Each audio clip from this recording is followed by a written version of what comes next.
என் ஸ்ரீனிவாசன் அழகரசாமி அவரும் இந்த ப்ராஜெக்ட்டுக்கு நமக்காக சப்போர்ட் பண்ண இருக்காரு. ஒன்ஸ் எல்லா ப்ராஜெக்டும் டிசைன் பண்ணதுக்கு அப்புறம் I will forward the details to our members. இது கண்டிப்பா உங்க எல்லோருடைய சப்போர்ட் இருந்தா தான் இந்த ப்ராஜெக்ட் நம்ம சிறப்பாக செய்ய முடியும்.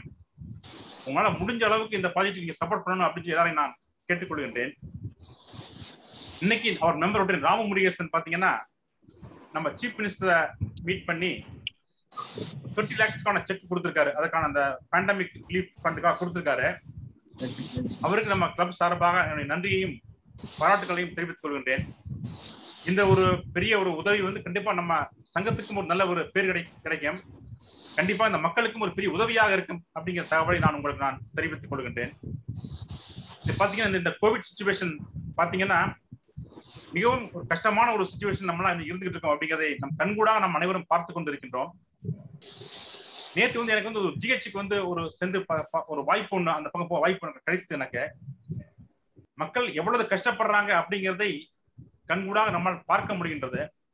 நம்ம பார்க்கிறோம் காலைல இந்த லாக்டவுன் நேரத்துல பாத்தீங்கன்னா இந்த 2-3 ஹவர்ஸ்ல மக்கள் ரொம்ப வேகமா அங்கிட்டு போயிட்டு வந்துட்டு இருக்காங்க. பட் எல்லோருடைய முகத்திலையும் பாத்தீங்கன்னா ஒரு பதட்டமும் ஒரு வேகமும் எங்கேயாவது போயிடணும் வந்துடணுங்கிற அந்த ஒரு டென்ஷன் இருக்கிறது நம்மால் பார்க்க முடிகின்றது. அடுத்து பாத்தீங்கன்னா நமக்கு எல்லோருக்கும் உறவினர்கள் தெரிந்தவர்கள் நண்பர்கள் வந்து கோவிட்ல பாதிக்காத ஒரு குடும்பமே இல்லை அப்படிங்கிற ஒரு சூழ்நிலையில ஒண்ணு இருக்குது. நான் பார்த்த ஒரு நல்ல விஷயம் என்ன கேட்டீங்கன்னா ஒரு வீட்டுல 4 பேர் இருக்காங்கன்னு கேட்டீங்கன்னா ஒரு 3 பேருக்கு கோவிட்ல இருக்காங்க, ஒரு ஆள் கோவிட் இல்லாம இருக்காரு. அவருக்கு இப்ப வராமல் கொஞ்ச நாள் கழிச்சு வருது, இல்ல வராமலே போயிடுது. நான் இதை எப்படி பாக்குறேன்னு கேட்டீங்கன்னா கடவுள் வந்து எல்லோரையும் ஒரே நேரத்துல கஷ்டப்படுத்தி தான் வீட்டுல கஷ்டப்படுவாங்களே அப்படிங்கிறதுக்காக ஒருவரை உதவி செய்வதற்காக விட்டு வைத்திருக்கிறாரோ அப்படிங்கிற அளவுக்கு கூட நான் நினைத்துக் கொள்கின்றேன். கடவுளுக்கு நன்றி சொல்லிக் கொடுக்கின்றேன். கடவுள் நன்றி சொல்லிக் கொடுக்கின்றேன். அது மாதிரி பாத்தீங்கன்னா இன்னைக்கு பாத்தீங்கன்னா நம்முடைய ஸ்பீக்கர் வந்து பாத்தீங்கன்னா அவங்க டாக்டர் பிச்சப்பன் சார் அவங்க வந்திருக்காங்க. அவங்க என்னுடைய நேட்டிவ் ஆராவேல் அந்த ஊர்ல இருந்து அவங்க வந்திருக்காங்க. எங்கள் ஆராவேல் இருந்து பாத்தீங்கன்னா நம்ம சங்கத்துல 5 உறுப்பினர்கள் இருக்கிறோம். நம்ம பாத்தீங்கன்னா நான் ஒண்ணு இருக்கின்றேன், வள்ளியப்பன் இருக்காரு, நம்ம ஈசி ராமசாமி இருக்காரு, அருண் இருக்காங்க, டாக்டர் எஸ் சி பெதவர்மல் அவங்க இருக்காங்க. நாங்க 5 பேருமே ஓரளவு உறவினர்கள். இதை பாத்தீங்கன்னா பிச்சப்பண்ண என்ன சொல்லுங்க அவங்க வந்து பாத்தீங்கன்னா நம்ம ராமசாமி அண்ட் வள்ளியப்பன் அவருடைய ஃபாதர், அவங்க தந்தை. அவங்க எங்கள் ஊரை பத்தியும் பாத்தீங்கன்னா சிலரால் எங்கள் ஊருக்கு பெருமை அப்படின்னு சொன்னோம்னா அதுல கண்டிப்பாக பிச்சப்பண்ணனும் அதுல ஒரு முக்கியமான ஒரு இடத்துல இருக்காங்கன்னு தான் நான் சொல்லுவேன்னா. அவர்கள் ஏகப்பட்ட எங்க ஊரினுடைய ஒரு பெரிய மனிதர்கள், தெரிந்த மனிதர்கள் அப்படின்னு அவருக்கு மட்டும் இருக்காங்க. எங்களுக்கு மிக பெருமையா இருக்கின்றது. So for all people attending the meeting, I want to say a few words about our Rotary Club of Madurai West. We are 56 years old club with 110 members. எங்க கிளப்ல பாத்தீங்கன்னா மிக சிறந்த பேச்சாளர்கள் பலர் பேசி இருக்கின்றார்கள். இன்னைக்கு வந்து பாத்தீங்கன்னா பிச்சப்பன் சார் பேசுவது இன்னும் மேலும் எங்களுக்கு மிக மகிழ்ச்சியையும் ஒரு நல்ல வாய்ப்பையும் எங்களுக்கு கொடுக்கின்றது. இந்த வாரம் பாத்தீங்கன்னா 47 வாரங்கள் முடிந்து சூழ்நிலை நம்ம இருக்கின்றோம். நான் குறிப்பா பாத்தீங்கன்னா இந்த வருஷம் பாத்தீங்கன்னா ஜூமுக்கு தான் நான் ஜூம் ஆப்புக்கு தான் நான் நன்றியை நான் சொல்ல கடமைப்பட்டிருக்கின்றேன். ஏன்னா பல சிறந்த பேச்சாளர்களை வீட்டில் இருந்தபடியே இன்னைக்கு அண்ணன் சொன்னாங்க ஜூம் மூலமா பேசினா கோவிட் வராது அப்படின்னா, அந்த மாதிரி இந்த ஜூம் மூலமாக பலரை சந்திப்பதற்கான வாய்ப்பு நமக்கு கிடைத்திருக்கிறது அப்படிங்கிறது வந்து ஒரு கெட்ட விஷயத்திலும் நல்ல விஷயமாக நான் இதை பார்க்கின்றேன். சோ இப்படிப்பட்ட சூழ்நிலையில இன்றைய பேச்சாளர் டாக்டர் ஆர் பிச்சப்பன் அண்ணன் அவர்களை அன்புடன் அனைவர் சார்பாகவும் வரவேற்கின்றேன். அடுத்து பாத்தீங்கன்னா இந்த வாரம் பிறந்த நாள் 23ஆம் தேதி ஆனந்த பாபு தன்னுடைய பிறந்த நாளை கொண்டாடுகின்றார். அந்த மாதிரி 22ஆம் தேதி திருமண நாள் டாக்டர் ரொட்டேரியன் தன்ராஜன் திருமண நாளை கொண்டாடுகின்றார்.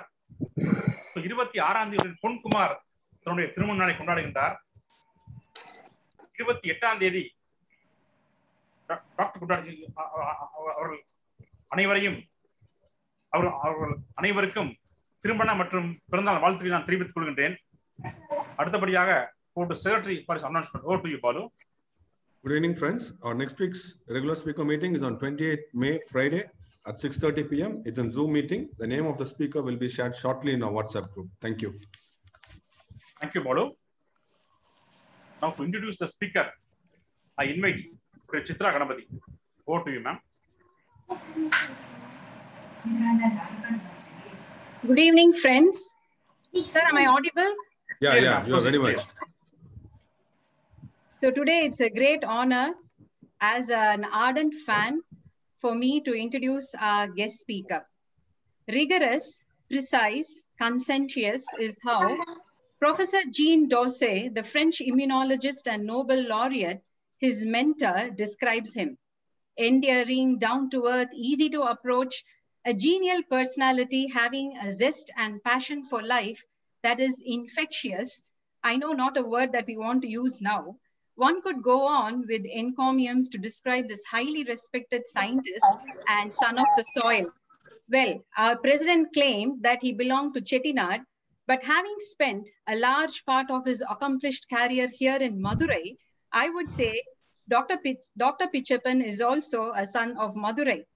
And as part of the Department of the School of Biological Sciences and as Professor of Immunology, though technically he was born at Shanmuganathapuram to Ramaswamy and Devanai, so 8 years after the elder daughter, the parents had the joyous occasion of having this little child who from a very young age had a great bent of mind towards science. So though it is customary in Nagarattar community for a son, that too an only son, to carry on the father's business interests, seeing the child's interest, the father allowed him to pursue science, and we all got lucky. He did his BSc from Azhagappa University, Karaikudi. Very interesting that he got married in the second year, and before completing his third year BSc, was blessed with Valliyappan. He pursued his MSc at Tyagarajar College, Madurai, and before he completed his MSc, he was blessed with Karpaga Meenal, a loving daughter who was my classmate in school. And he went on to do his PhD in Madurai Kamaraj University.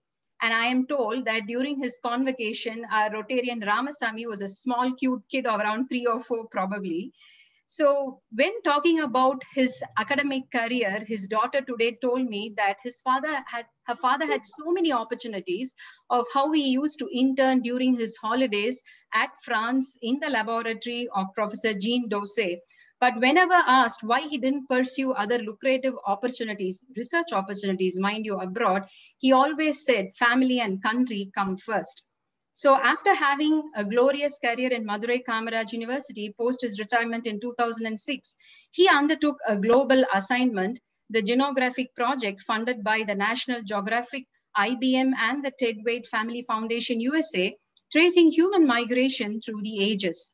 I had the privilege of attending his keynote speech at the plenary at the 10th World Tamil Conference, Chicago in 2019, where he co-presented with Dr. Spencer Wells, the director of the Genographic Project, on the Dravidians a few millennia ago, leaving a jam-packed audience stunned with the words, "Well, folks, but we all came out of Africa."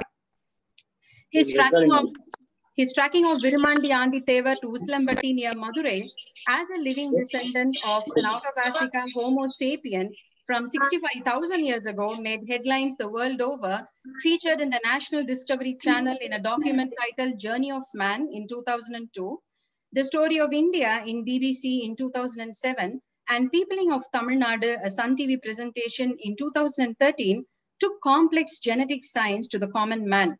I had the fortune of more recently attending his lecture on a very fascinating genealogy tree of the Nagarattar, delivered at the Rotary Club of Coimbatore Central. And from 2010 to 2016, Dr. Pichappan was the Director Research at Chettinad Academy of Research and Education at Chennai, where he established a state-of-the-art research facility for human genomics, microbial genomics, nano and biotechnology as an interface between biomedical research in evaluating disease risks and environmental pollution monitoring.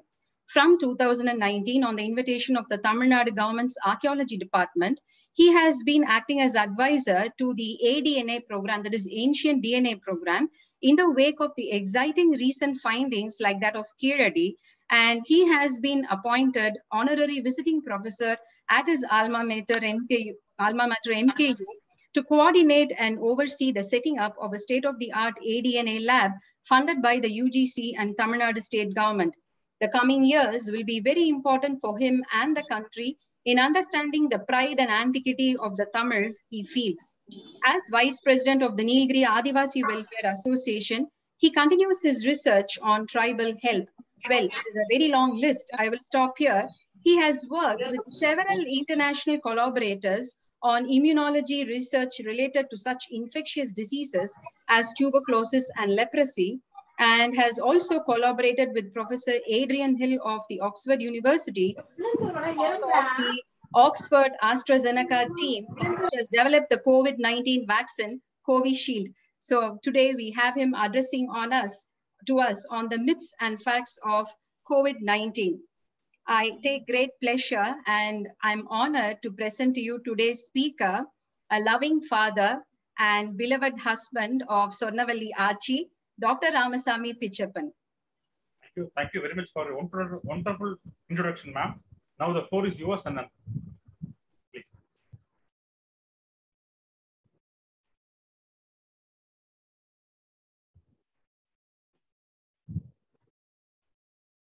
Ramanathan, Chitra, and other fellow Rotarians from India, and also my friends from Germany.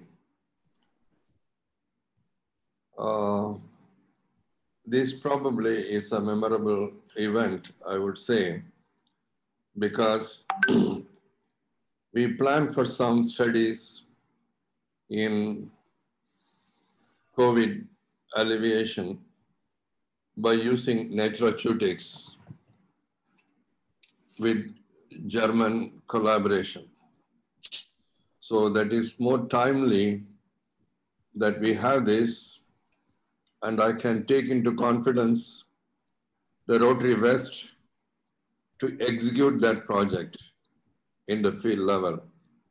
I will come to you maybe in another 2 weeks' time regarding the exact program that we charted out. It is quite simple to say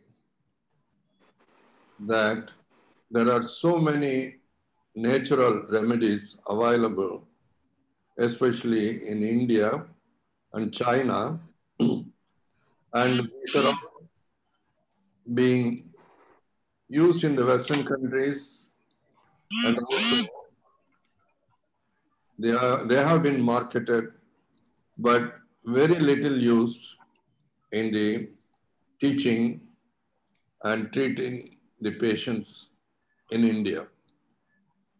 So through the course of my lecture, I would tell about that, and some of you might turn into entrepreneurs or philanthropists in due course of time to serve the humanity, which is one of the major objectives of the Rotary Clubs of the world. Let me present my screen and keep on moving so that always the visual impression is a better impression. Sorry. And,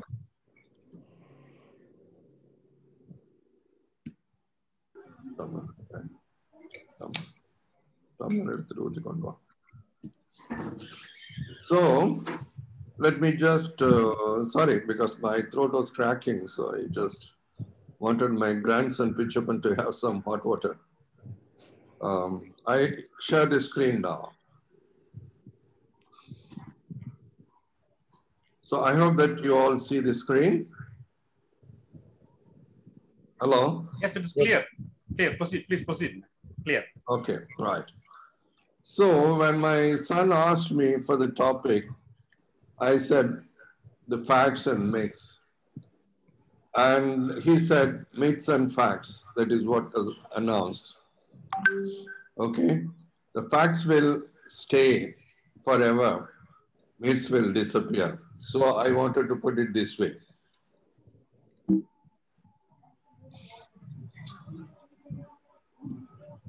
Now, if you just open the web all over any web page, WHO or any other website, all the time you get data pouring in regarding the COVID. Many times you will be confused and frightened. Just a couple of days ago, I just downloaded this, and about 60 lakh total cases. What does it mean? That's the size of that. And this is astronomical figure in India, total cases, okay? About 2.49 crores or something like that. Now, what does it all these mean?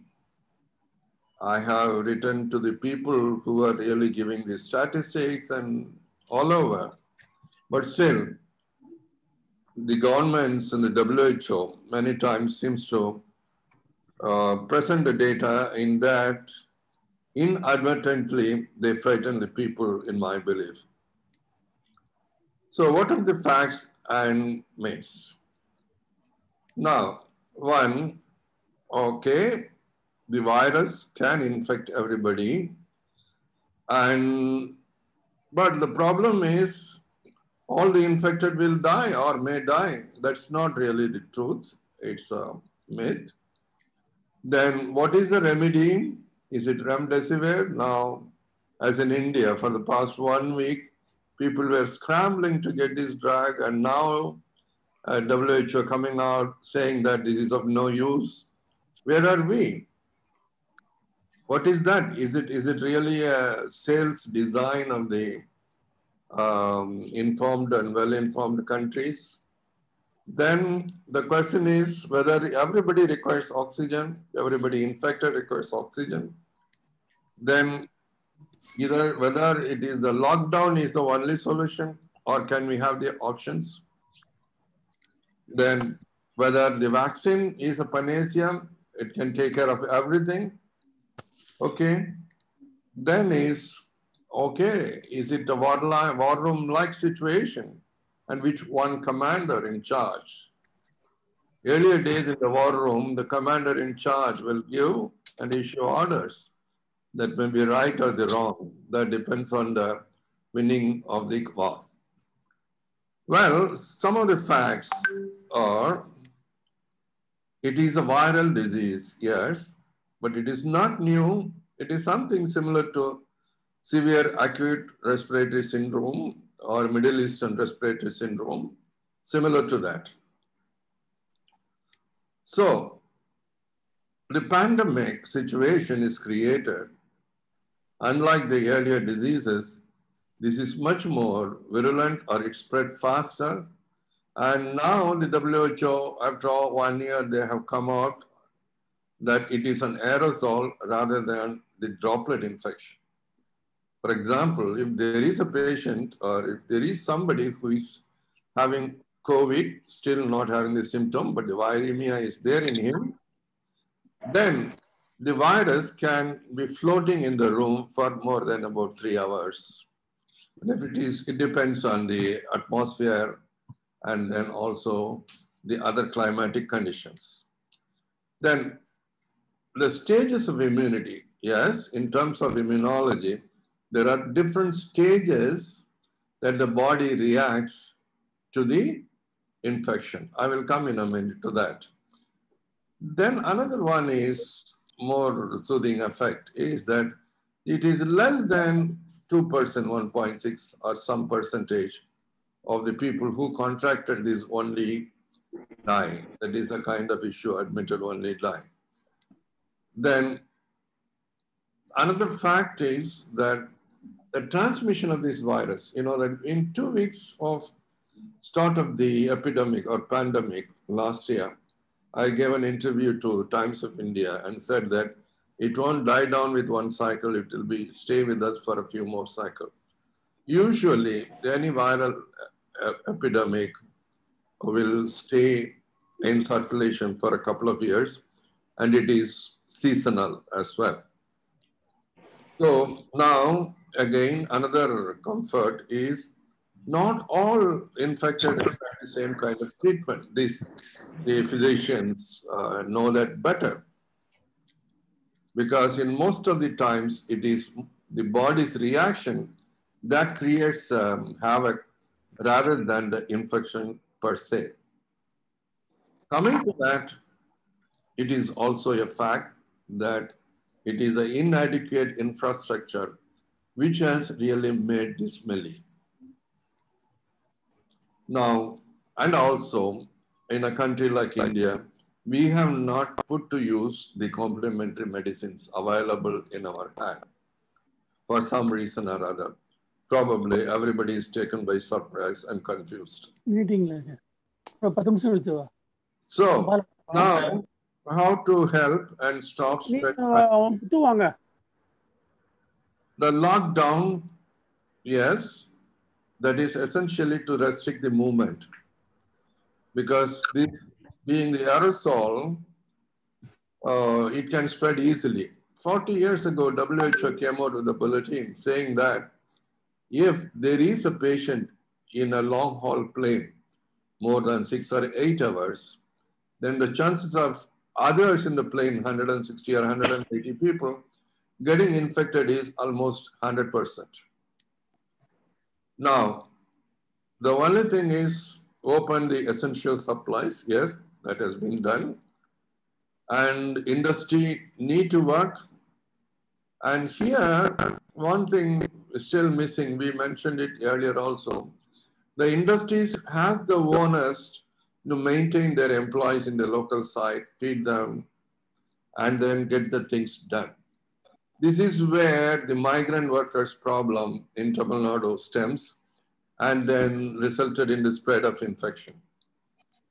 Then it is good that no mass or fast and sit, walk down. A strict 2 weeks lockdown will do wonders. Then the hygiene, hand and face mask, already the government is stipulating. It's difficult that the people follow. And all the more essential is stay where you are. I heard some time ago some gathering of 40 people in a betrothing ceremony there in Coimbatore resulted in about 70% of the people attending that getting COVID. Now, essentially, don't really plan any travel to other places. And all the more in the recent times, even I think in today's paper also, they started mentioning, you live in a well-ventilated room, walk in the open space, have greeneries at home so that you have more oxygens during daytime oxygenation. It's good for lungs. Now, these are some of the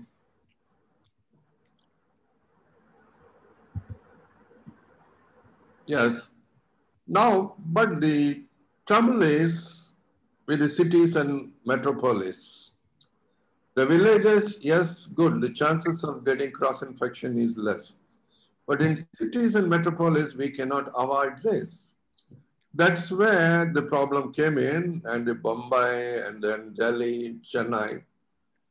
And slowly it has now spread to the peripheral cities and the villages. If it is a city, I would say stay put into a flats or houses.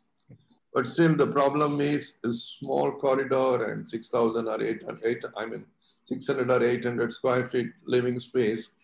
The chances of transmission is great. It is unavoidable.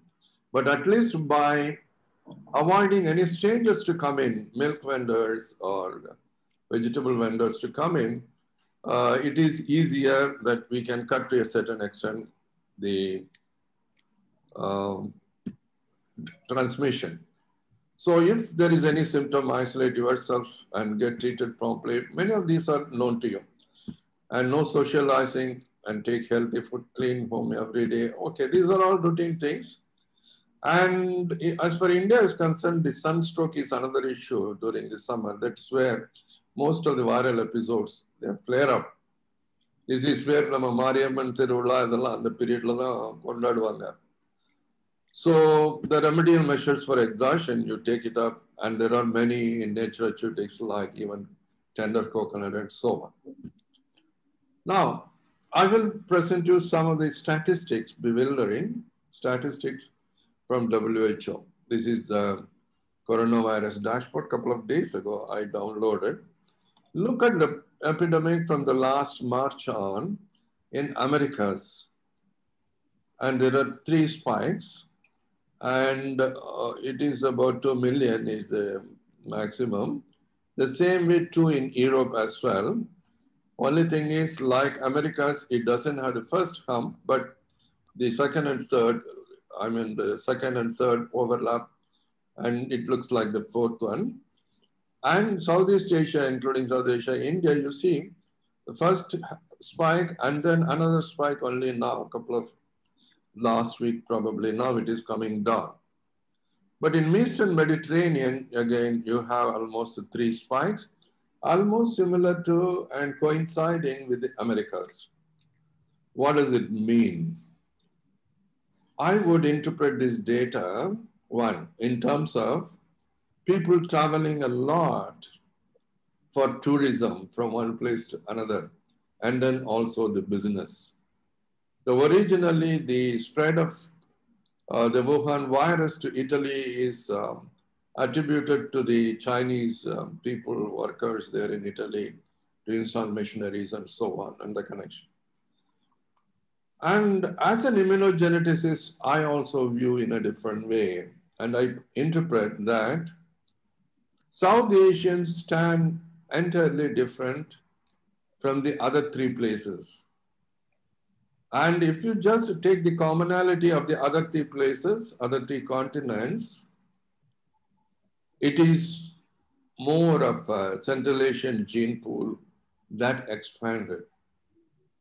Okay, whereas the Southeast Asian gene pool is entirely different in every point of view, which I would not go into this lecture in depth.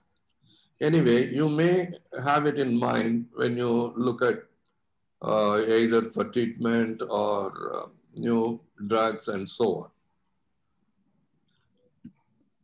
So I will try to take you to think in a different way. For long, I have been thinking about this, and just this is really a couple of days ago I downloaded.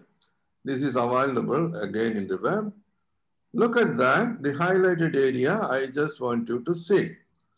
First, row number 1, 2, and 3. Compare that. Just to look at the population size. I don't want to really tell it out. It's about 138 crores, okay? Or 1.38 billion. In India, 1.43. The most recent data for India itself is about 1.41 or so. This is a little time back. Come to this column, you just look at the density of population, 464 per square kilometer, irrespective of metropolis or villages in India. Whereas China is much lesser and America is much, much lesser, just not even 10%. The land mass wise, of course, that is what it reflects. You look at that. We have almost 1/3 of either China or America. But the world population is 18% in China and 17% in India, whereas in America it is only 4%. It is not equitable, but in terms of economy, that is terribly disparity are there. Come to Russia, another superpower in the world. Look at the row 9 and look at the population size. Then come to the density per square kilometer, only just 9. Then go on, it is 1.87% of the world share. And coming over to the urbanization, look at that, 61% in China and 83% in United States live in the urban environment, whereas luckily in India it is 35. And the statistics differs, they say 40, 45 some people. So you take Japan for that matter once again, you look at the density, it is quite high. And then, but you look at the percentage share, but urbanization is 92%. Now, when you look at the epidemiology or pandemic of the disease, you have to consider all these factors. All these factors influence in transmission, sharing the utility, and they put an undue heavy burden on the government. Okay. Now let us go to the next slide. So when you treat with the any pandemic treatment or any remedial solution, you should consider all these parameters. Now I come into immunology, that's my subject area. And this is a recent publication, a review by some authors. If you are interested, I can give you the reference of these authors. You send me a mail. This is what has been now identified in terms of COVID immunity, specifically. So, say for example, it takes about a week for the infection to produce some symptom. And then you have now heard about that the World Health Organization and Government of India withdrawing the convalescent plasma therapy. There are controversial statements. Originally, they said it is useful. Now they say it's not useful. So it is simply the antibody of this type, you know, IgG type or IgM type. They get from a patient who are already experienced, who have experienced the disease. So their blood will have these antibodies. And this, once you give this to a patient, a new patient who is going in for more serious disease, this will mop up the virus and then cure the disease. This was the idea. This is the classical passive immunization of Von Behring and Kitasato, who really discovered the horse anti-serum therapy, anti-tetanus therapy, and also the anti-venin therapy. You know that it is there in India. Now, again, I need to put you into the another aspect of immunology, that antibody is one aspect of the immune system. It is a humoral immune system, that is, it is available in the blood and serum. Whereas another armory or policeman or military of our body are called lymphocytes, mononuclear cells. And we have so many different types, CD4, CD8, and so many different types. And essentially, these two play a major role in identifying something as a foreign, presenting this foreign material to the immune system in a palatable way, and also directly killing the viral infected cells, epithelial cells or other things. And this has been proved in HIV that this is the most important arm of the immune response that controls the virus. Similarly, of late, the COVID researchers also have found it is a CTL which really contains the disease in an individual. So these immune armories, they try to control the disease, but many times these also become a nuisance value, as in the case of autoimmune disorders, and demanding controlling the adverse reactions, what they call in the COVID later stages. And here I bound to really explain to you of late, there are issues where how long after the first vaccination you should have the second vaccination.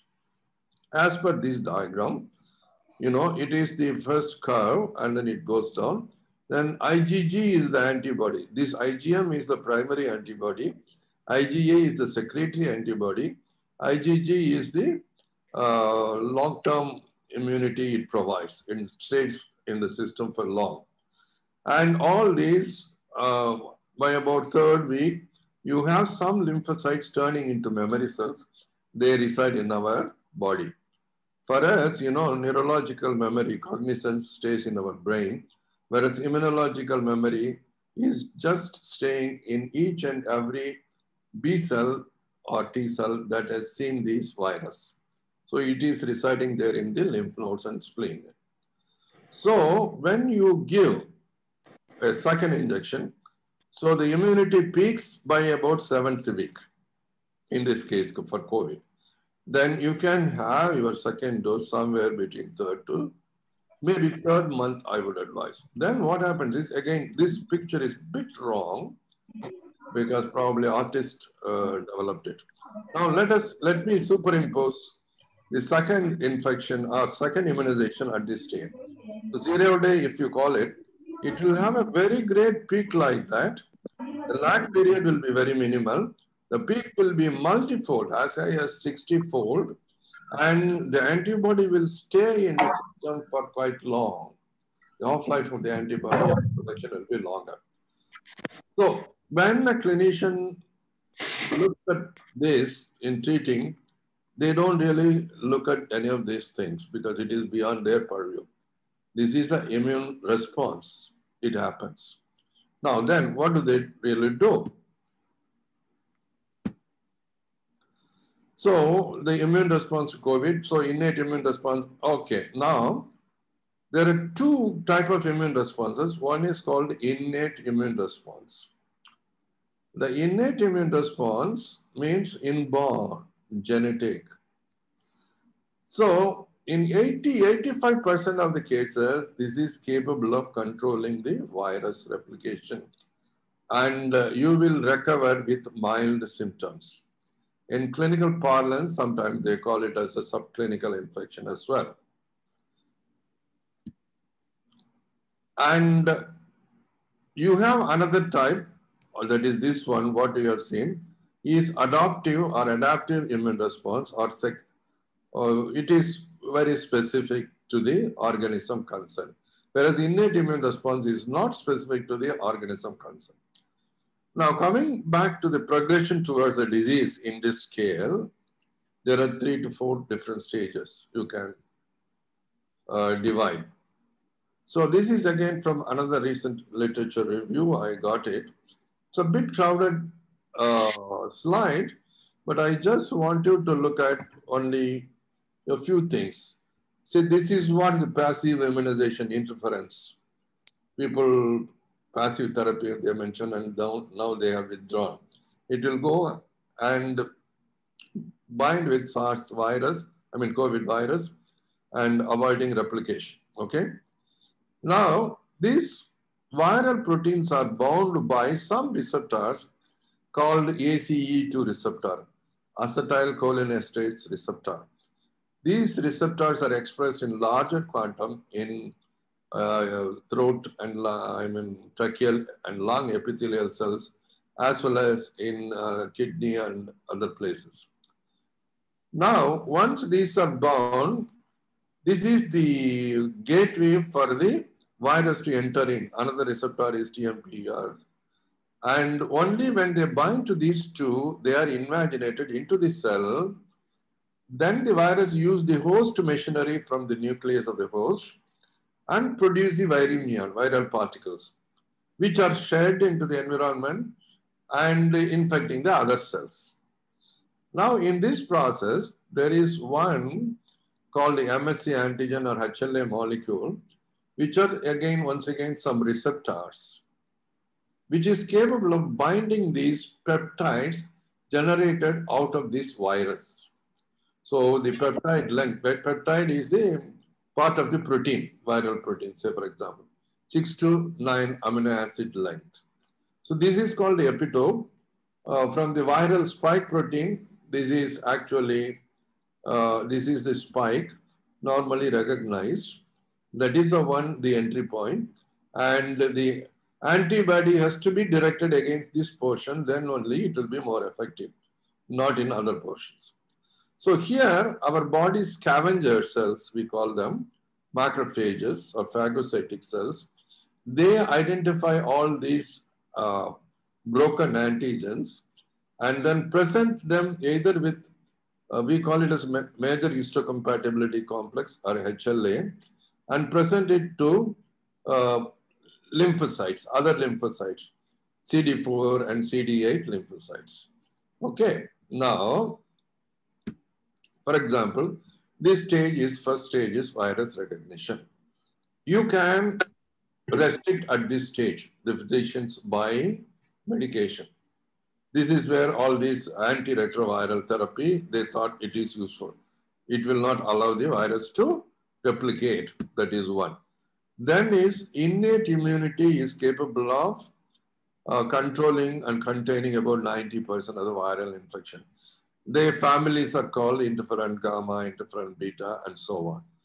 These are induced by an infection, but they are not really specific to the antigen concern or infection concern. It's a general. Then comes cytotoxic T lymphocyte. It has the final say in containing the disease. It is not really the antibodies, because antibodies and neutralizing antibodies were the first to be described earlier days by the microbiologists. But now they say the long-term immunity is by cytotoxic T lymphocyte. This has been proven in plenty in HIV also. Then this is called cytokine storm. In this process of cell-to-cell communication of various lymphocytes, they do produce many cytokines, that is dispersible molecules which communicate from one to another. They go cranky sometimes, and you get plenty of cytokines and mediators released to the environment. The purpose of this is to induce inflammation in the local site where the infection is there. If the virus is there throughout the body, then everywhere it is going to be inflamed. Okay? So this is what the physician is trying to, at the last resort, in the fourth stage and third stage, they try to control by using these steroids and other therapies. Okay? So in other words, it is the CD8 positive T cells, MHC class 1 restricted, we say, that is more final in containing the disease. And CD4 positive cells, they sometimes turn out and result in the cytokine storm.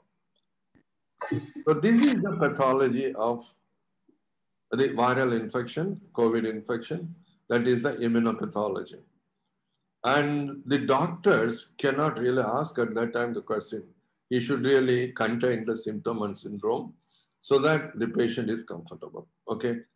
Now, this is where when you immunosuppress heavily, being a tropical country, India, you have the black fungus of late people have started talking about, you know. So these just enter in and enter to the eyes, nose, everything, and goes to the brain finally. So the MHC class 1 restricted, I already mentioned. The other one is MHC class 2 mentioned. Now, this is a slide again I lifted from the review. The inflation of pneumonia and severe respiratory failures. These are all known to the physicians, but still, I just wanted, if somebody wants to see that at the later time, you can do that. There are two different kinds of syndrome. One is a macrophage activation syndrome with the elevated IL-1 beta, TNF alpha, IL-6. This is the IL-6 normally.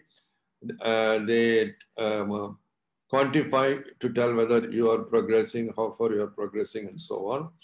And then immune dysregulation. Immune system is there, but the infection dysregulates that. Again, similarly, the same thing. Here, the decreased Th17 cell, and so on. So it is an acute respiratory distress syndrome. So you understand, earlier that you go to the doctor, you get it properly diagnosed and get it appropriately treated, there is no need for panic. But it sometimes in some people, it progresses so fast, or some people ignore the warnings, then they end up in this failure.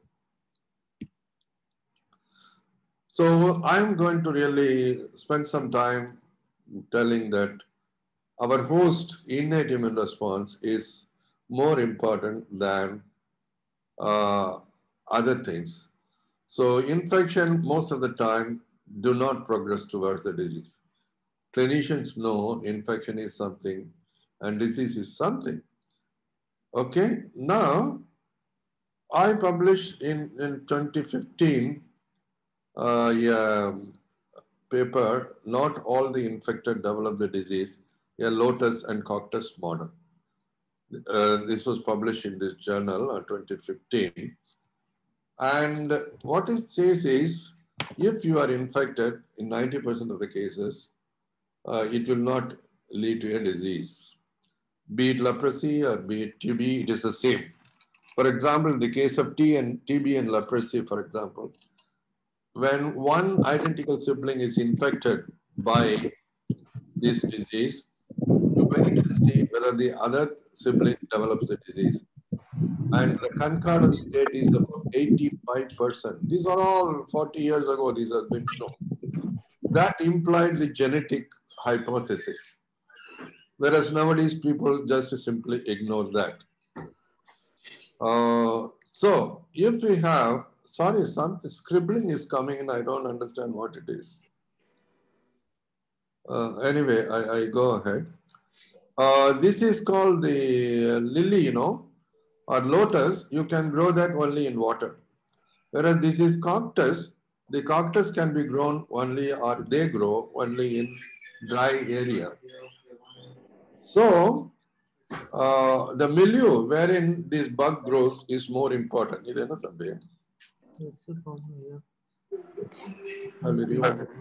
No, someone's been annotating it. Anybody can actually draw. Somebody else is fine. Okay. Right. Thank you. So the issue here is the Rao earlier days called this as the seed and the soil policy. To grow a good plant, you have to have a good seed and you have to have an appropriate and good soil. This is what is happening in the case of TB. This is what is happening in the case of COVID. If your host, your body, your genetic composition is appropriate, the bug will grow in you. Otherwise, it will not. This is where the immune system come in and play.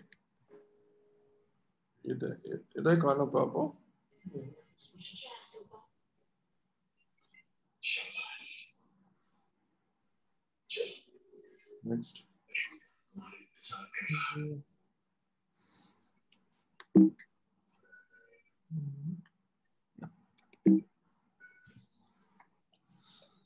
So the immunogenetic dictum is not all the infected develop the disease.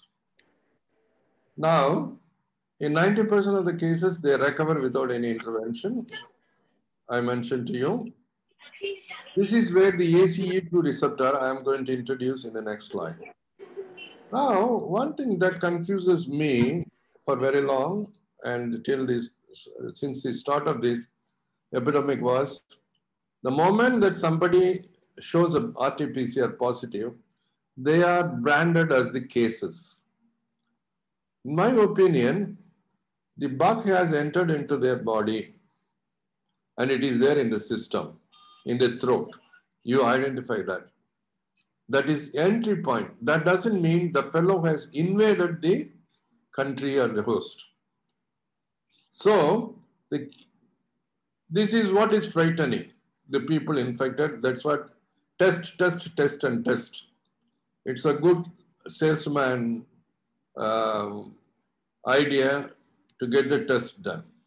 Now, of these, only 10% of the cases infection may be established, and 5 to 7% with the appropriate protective adaptive immunity, as I explained earlier, it takes care of CTLs, especially, maybe antibodies also, milder cases. And only in less than 2% adverse reactions take place and death occurs. So there is no need for undue panic of any kind. Only thing is we have to follow the advisories.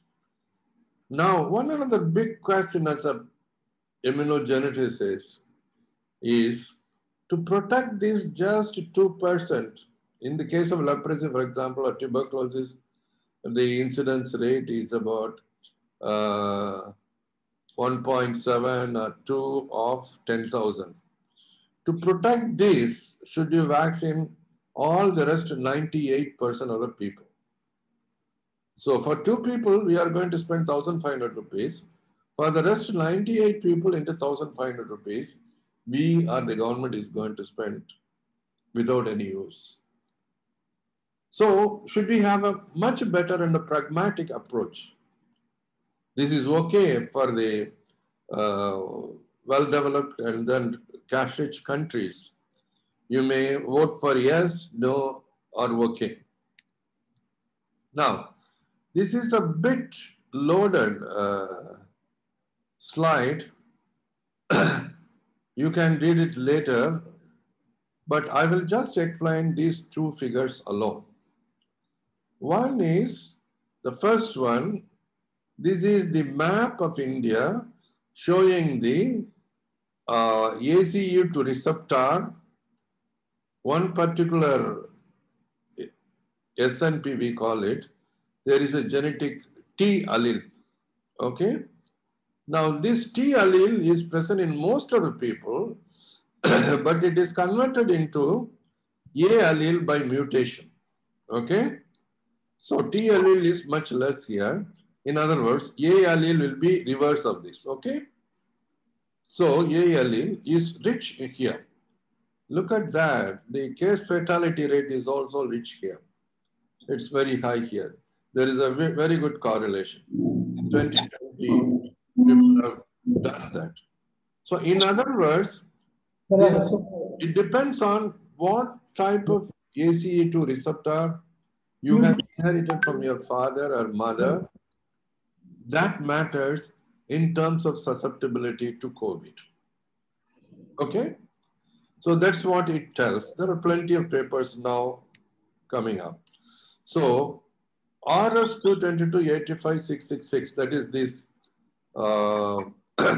ACE2 receptor, has already been proven to be a potential risk factor for hypertension, type 2 diabetes, and coronary artery disease. Now, COVID also joins in the bandwagon, and you may better interpret why there are many reports saying that thrombosis or other things, these diseases predispose. Okay? So it is up to the physician to take care of all these things.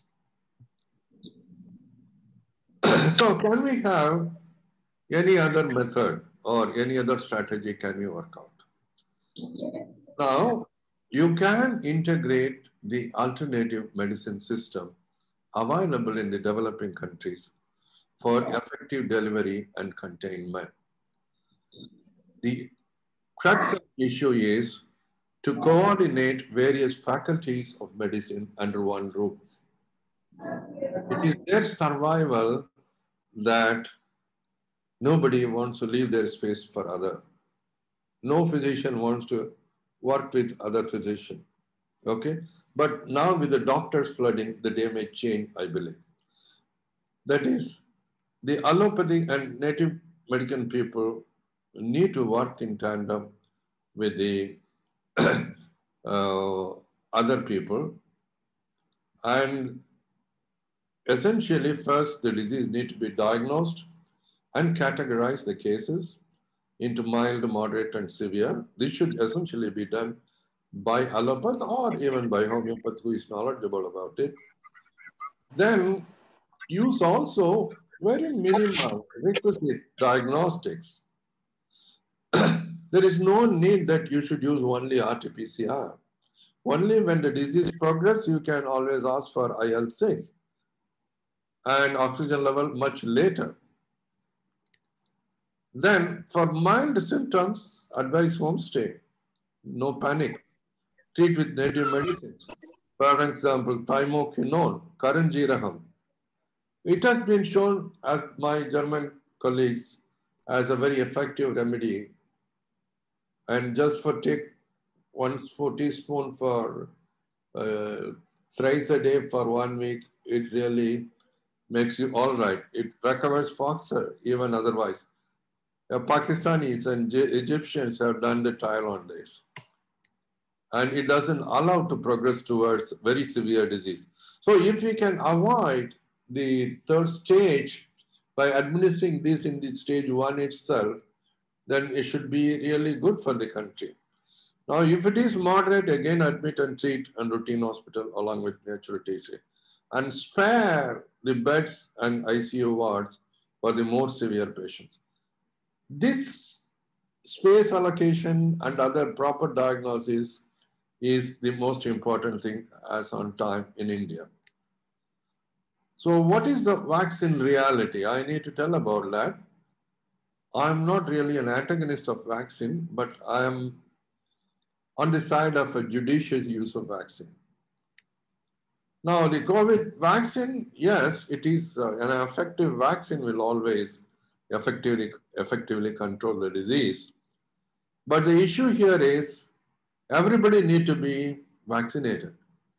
If I remember correct, some 35 years ago, when Sundarbandian was there, Mr. Sundarbandian of Pandian Hotel was there, I spoke there and then I just told them in that meeting that polio cannot be controlled by just Rotary here and there giving the polio vaccine. Then probably this was discussed, and that is how the Polio International took it, and then 100% immunization program went on. So the timing, logistics, and availability, we are in that crossroad. Then even if a pocket is not vaccinated, there will be a reservoir, and after a couple of years, this will always break up. This is what in the case of smallpox, they eradicated the smallpox from the world, okay? Now, can the disease be controlled by other logistics? That is what I just discussed in the earlier one, thymoquinone. The nutraceutics are immunomodulators or potentiator. And isolation, of course, lockdown we are doing, only the other thing we are not doing. For that matter, the tablet called thymoquinone, Thymotaz, I believe, in India from Intas is already available. And also in America, this is also available. But I don't think that anybody has taken it seriously and used it. And the economic burden caused by lockdown, treatment and vaccination can be appreciably reduced by using these alternative medicines or nutraceutics. And the episodic is really, the infection is always episodic, any infection for that matter, and it is going to stay with us for long. Now, I just throw a slide, the cost of vaccinating the world. This is the population size, China, India, United States. With that, it is $11.96 billion in need to vaccinate at the rate of 650 rupees. Okay? Whether government gives, they have to buy or they have to pay to the companies. So finance minister in our budget, the total revenue of the country itself is only about 280 billion. So 12 billion goes for this. Now the lockdown further adds stress on the economy. So it is up to the policymakers to decide what to do and how to take every available information for the better delivery. So the need of the hour is to offer health education, awareness, and to a certain extent this is being done.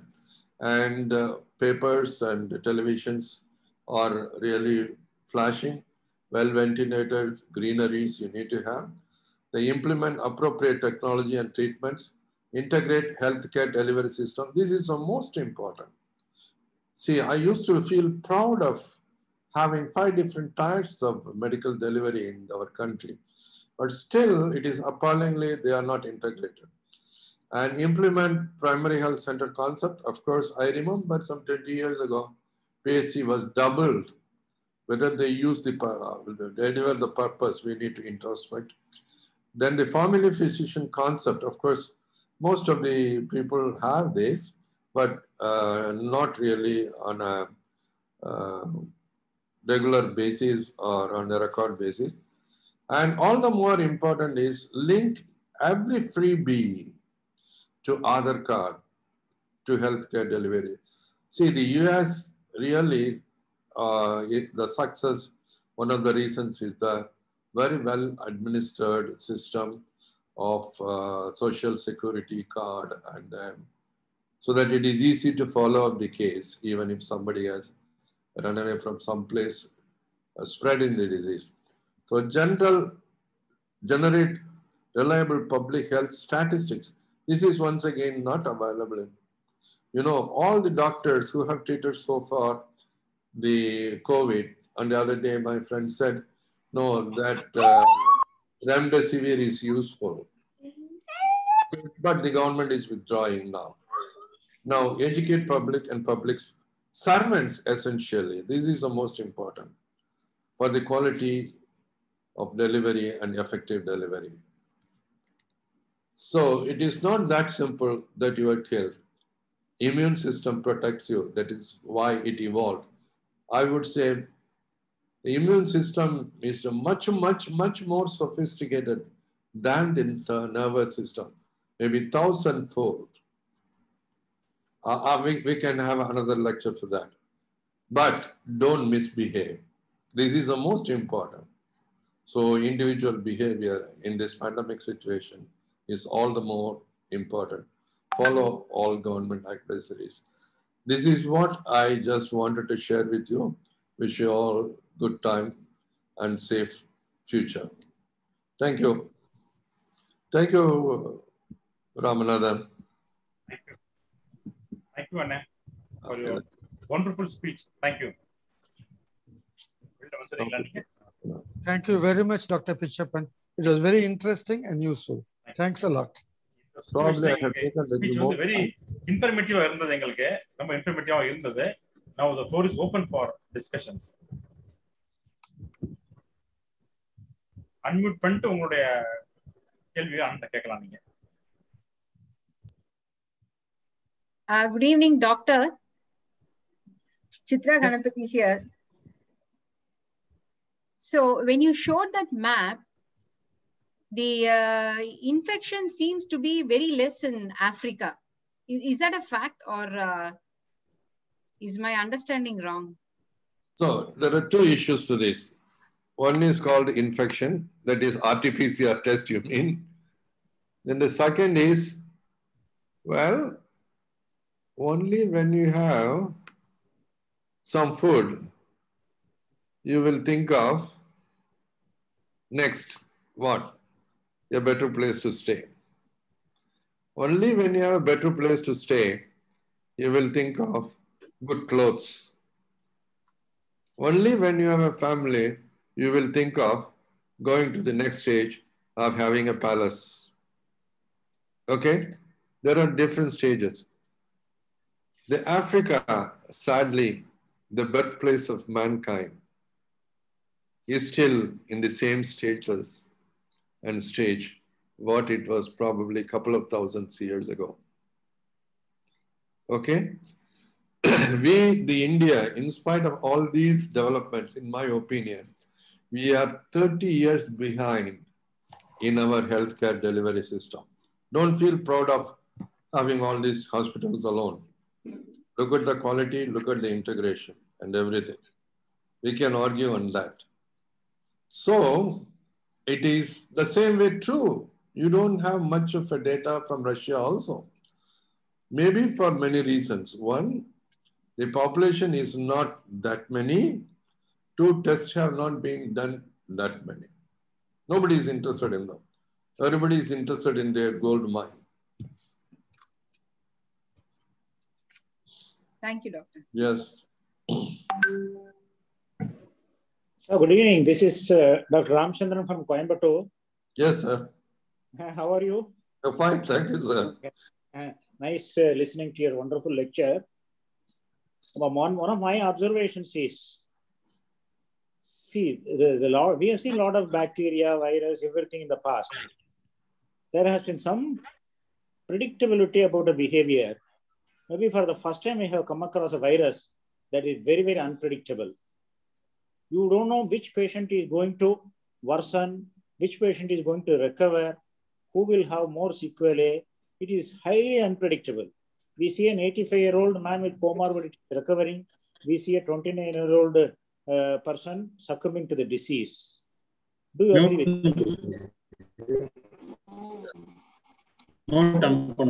me? Yes, sir. So till we know the course of the disease and its pathways involved, it will be difficult. You know that the same is true with leprosy for that matter. All over there were leprosarium. Now we know easily that TT, LL pol, what are their immunological basis, how to handle that. Okay, you don't allow for the disease to progress towards the terminal stage. Right. The epidemic is in the very early stages, and we are learning. And also, the major issue here is the host parasite diversity. You have heard about the whole genome scan sequencing of the virus. That is one part of the story. It's quite expensive to do the whole genome scan of the host, that is a man.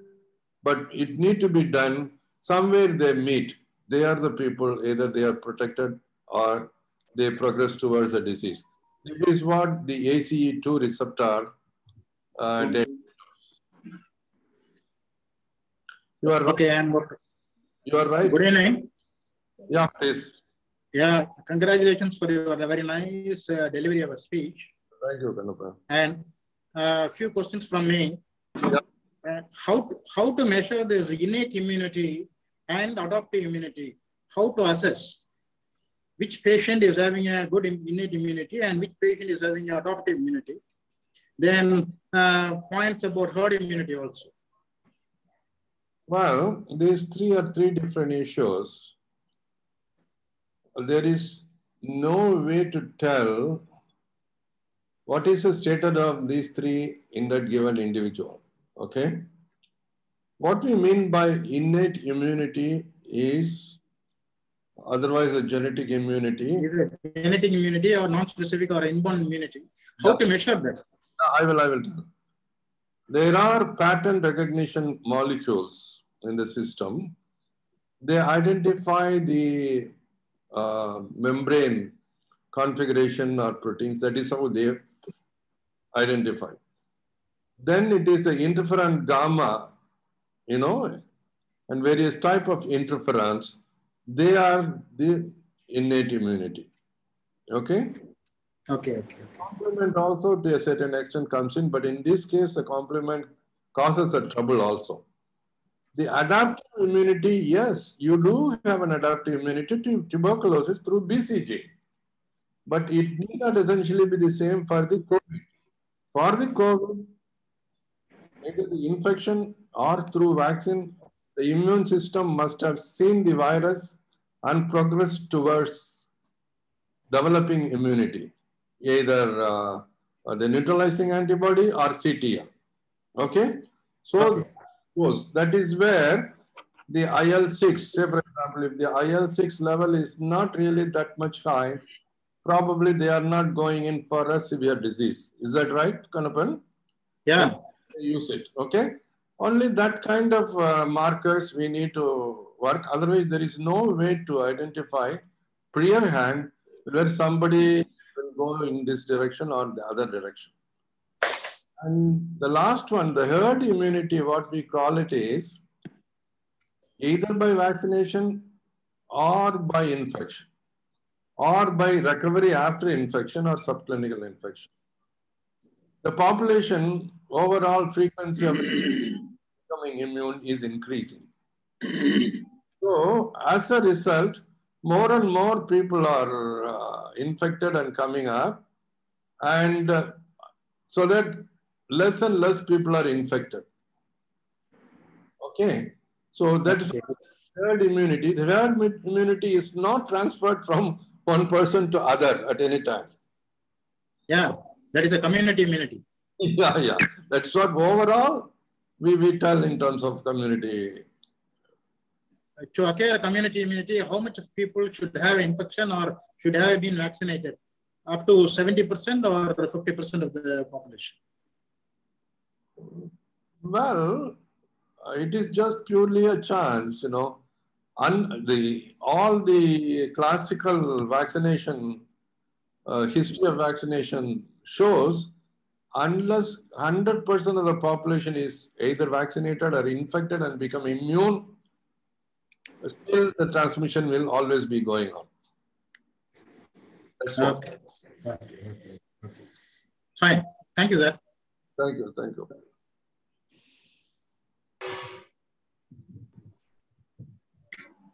President, a few questions have come up in the chat window. Can I read it out? Sure. Yes, please proceed, please. Yeah.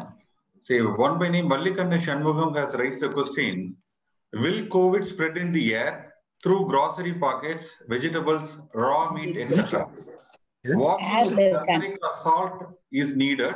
That's the question they have asked. Your response. Yes, it depends on how dense was the virus at the place of packing or at the place of production center. And some reports say that they can stay for days even. That is what probably happened in the Wuhan, and they concentrated especially the fish market and all the wet places in the first place. Okay? So what is ideal is if you get the vegetable and so on in a packet and sachet, you just open it and leave it for quite some time, and then so that in open air or don't keep in the closed kitchen. Okay. Then we have one question from Ishwari Priya, Ishwari Rajapriya. How to involve Rotary Annex part to create or educate regarding COVID, what you told above, and use them through online help like awareness flyers, etc. Well, here, the one thing we need to be concerned about is the contracting the disease by going to the people. So, in my opinion, that will not be what.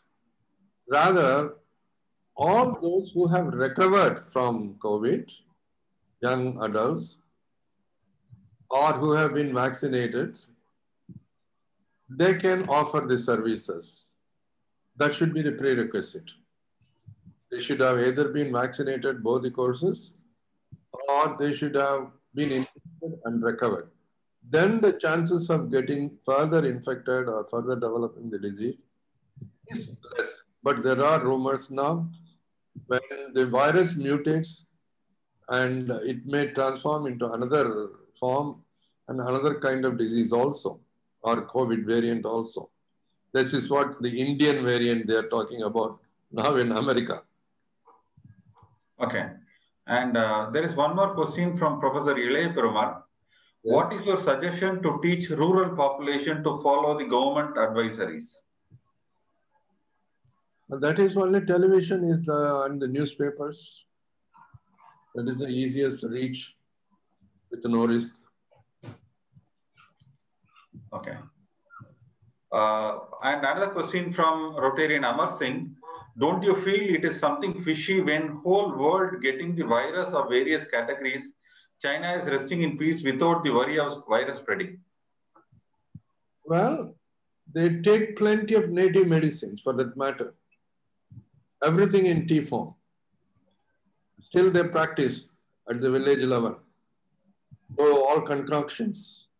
They have very limited allo medicines. Mostly it is a native medicine, Chinese medicines.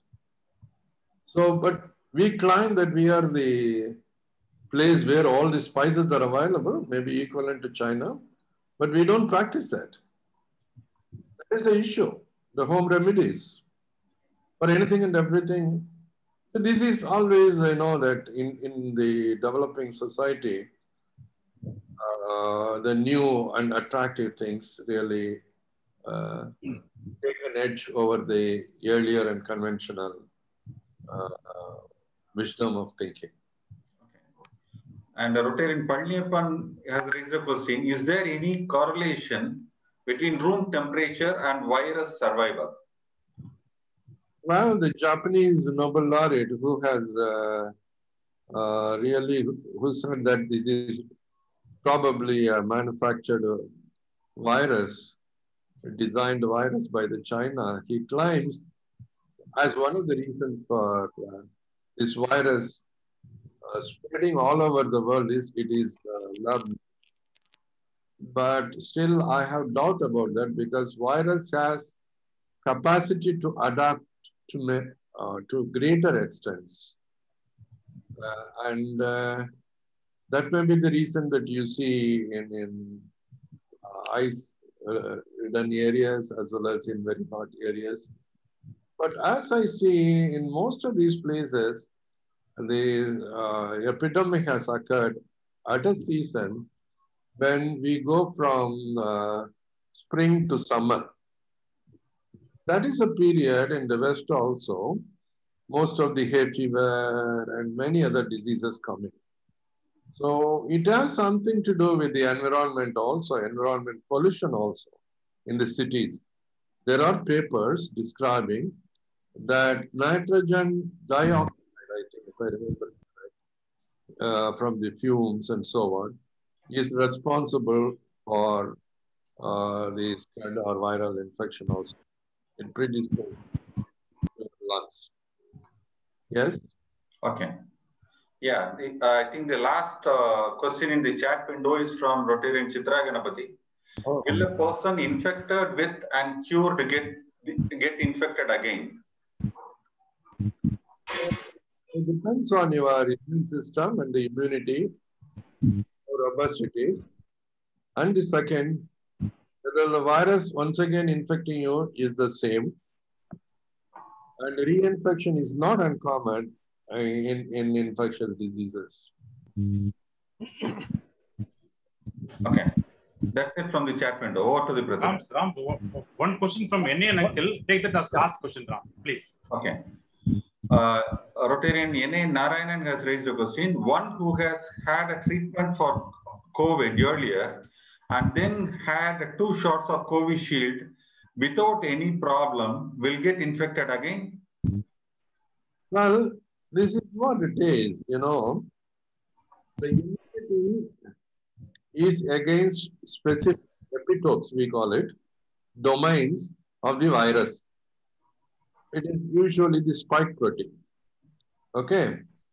So however high the immunity directed against these epitopes or domains have been developed in you,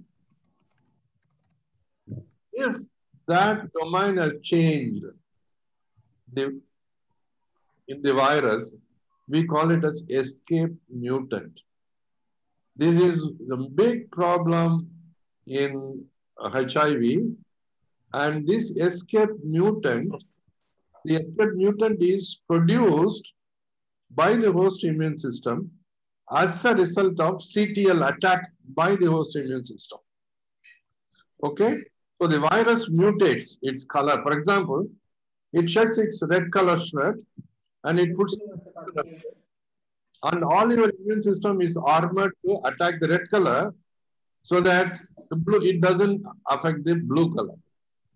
This can happen. This is called escape mutants, and it is being detected nowadays in COVID. Yes. It can. Doctor, technically சொல்றீங்க எனக்கு கொஞ்சம் சிம்பிளா வருமா வராதா? Red color.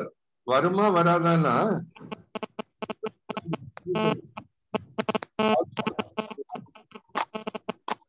உங்க mobile தான் அடிக்குது uncle உங்க mobile phone. Please proceed. In all probability, it may not that easily come. Get assured.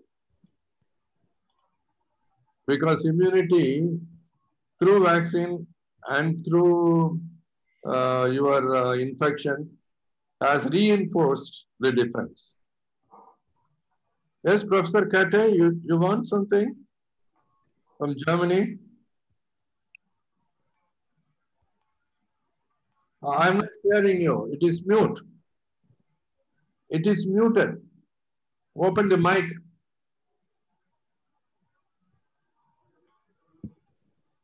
Muted. Now good? Ah, yes. Oh, no, muted again.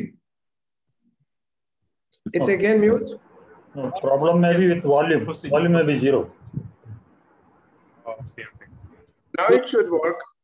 Yeah, it's okay. I was very, very happy with your talk. I learned a lot. Okay. I'm also very happy that Kurt is attending your talk so that we can coordinate now the next step regarding this thymokinone. Yeah, sure. Definitely we can use the Rotary West volunteers in terms of administering or other survey. Yes. Yes, so we are approaching the top of Beliyangiri together. Okay, great. Thank you. Beautiful. Thank you everyone.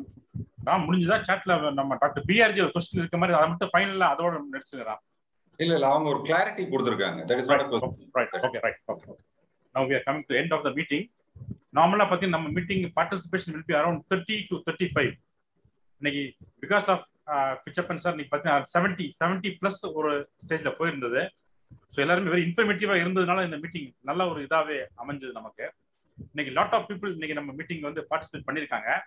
So around 40 people, it's difficult for me to tell everyone name by name. But நான் பார்த்த சில பேர் பாத்தீங்கன்னா Professor Kurf from Germany and Professor RMP and also நம்ம PDG அவங்க பெரியனன் from Karaikudi அவங்க மீட்டிங்ல ஃபுல்லா இருந்தாங்க. இது போக பாத்தீங்கன்னா இங்க இருந்து பாத்தீங்கன்னா மதுரை MKU டீம் அவங்க ஒருத்தவங்க வந்திருந்தாங்க. இது போக கோயம்புத்தூர் சென்ட்ரல் ரோட்டரி கிளப் அவங்க அங்கிருந்து கொஞ்சம் பேர் பார்ட்டிசிபென்ட்ஸ் இருந்தாங்க. இது போக visiting Rotarians from aari district 3000 இங்க எல்லாமே வந்திருந்தாங்க. So I want to recognize all of them for this meeting. Now we are coming to the end of the meeting. One more information. After this meeting, we are having Rotary Madurai West O2 initiative team meeting over 5 minutes இருக்குது. So I request the members to stay back for the team members to stay back for the meeting. Now it's a time for vote of thanks. I invite Ralji uncle for this. Over to you, uncle. Thank you, Ramanathan. Really, we feel very happy and fortunate to have Dr. R.M. Pichappan to hear and make this evening a memorable evening. And the attendance today was nearly 75%, and that was great. And that was only because of his popularity and the way he has today dealt the subject so well and so informative and with all facts and figures. The word itself today, COVID-19, has frightened the world very much. And we see the sufferings it has created physically, mentally, economically, and in so many other ways. Today's learned speaker has given us many facts on this disease and its transmission with comparison to world over. And that was all shown in figures and graphics and with all explanation by this learned personality. Very good thing what he told, I appreciated, was innate immune. That is really a great thing.